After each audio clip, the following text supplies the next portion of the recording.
वफाकी हुकूमत ने पीटीआई पर पाबंदी लगाने के लिए कार्रवाई का फैसला कर लिया। वफाकी वज़ीर इत्तलात अता तारड़ का कहना था कि पाकिस्तान और पीटीआई एक साथ नहीं चल सकते। हम पीटीआई पर पाबंदी लगाने जा रहे हैं। हुकूमत तहरीक इंसाफ पर पाबंदी लगाने के लिए केस दायर करेगी।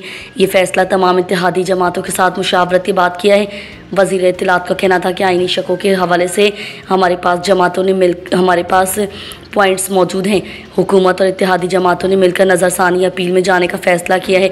उनका कहना था कि कुछ अहम कानूनी मामला पर बात करना चाहते हैं। मुल्क में सियासी और मुआशी इस्तेहकाम आए। उन्होंने कहा कि मुल्क के खिलाफ साजिश करने वालों को भी माफ़ किया जा रहा है। अता तारड़ का कहना था कि IMF को ख़त लिखें, मुल्क डिफ़ॉल्ट कराएं, इसके लिए सब माफ़ है। तासुर ये कि उन पर कोई हाथ नहीं डाल सकता। हमारे तहम्मुल और बुर्दबारी को हमारी कमज़ोरी समझा गया है। हमें सियासी तरबियत दी गई है कि सियासी मुखालफिन की इज्जत की जाए। उन्होंने कहा कि बानी PTI फाशिस्ट हुक्मरान थे। माओ बहनों को गिरफ्तार किया गया। शहबाज शरीफ ने PTI दौर में कहा था कि मिसाक मुआशरत करने के लिए तैयार हैं। उनका कहना था सुप्रीम कोर्ट के फैसले के खिलाफ नज़रसानी अपील दायर की जाए। नज़रसानी का फैसला हुकूमत और उसके इत्तेहादियों का है। हुकूमत ने साबिक चेयरमैन PTI साबिक सदर आरिफ अलवी और साबिक डिप्टी स्पीकर कासिम सूरी के खिलाफ आर्टिकल 6 के तहत कार्रवाई का फैसला किया है। अता तारड़ ने कहा कि बैरून मुल्क बैठकर मुल्क मुखालिफ सरगर्मियों में मुलव्विस अफराद के पासपोर्ट भी ब्लॉक किए जाएंगे। वज़ीर-ए-आज़म के मशीर बराए सियासी उमूर राना सनाउल्लाह ने कहा है कि वज़ीर-ए-आज़म ने टैक्स के मामले पर इस्तीफ़े की बात की थी। इस हवाले से बाज़ जगहों से दबाव है। राना सनाउल्लाह ने कहा कि हमारे साथ धांधली हुई। हम तो बैठने को तैयार थे और आज भी हैं, लेकिन PTI बैठने को तैयार नहीं। जब रास्ता तसादुम है तो फिर सबसे बेमायने हैं।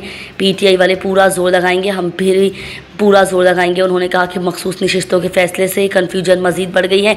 आज़ाद अरकान ने सुन्नी इत्तेहाद कौंसिल के हलफनामे दिए थे। उनका कहना था कि सुप्रीम कोर्ट में सुन्नी इत्तेहाद कौंसिल गई PTI नहीं, लेकिन सीटें PTI को मिले। अब अगले 29 दिन मंडी लगेगी। हार्स ट्रेडिंग का सिलसिला चलेगा।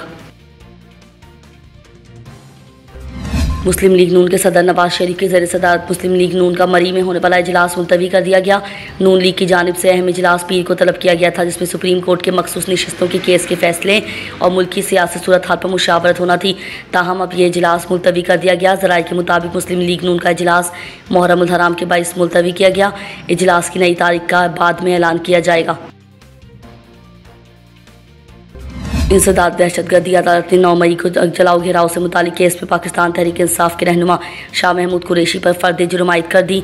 PTI के वाइस चेयरमैन शाह महमूद कुरैशी पर 9 मई को थाना शादमान जलाओ घेराव समेत दीगर मुकदमात दर्ज हैं। शाह महमूद कुरैशी को आज फर्द जुर्म की कार्रवाई के लिए तलब किया गया था। शाह महमूद कुरैशी को आज सुबह इंतहाई सख्त सिक्योरिटी में अडियाला जेल से लाहौर मुंतकिल किया गया था।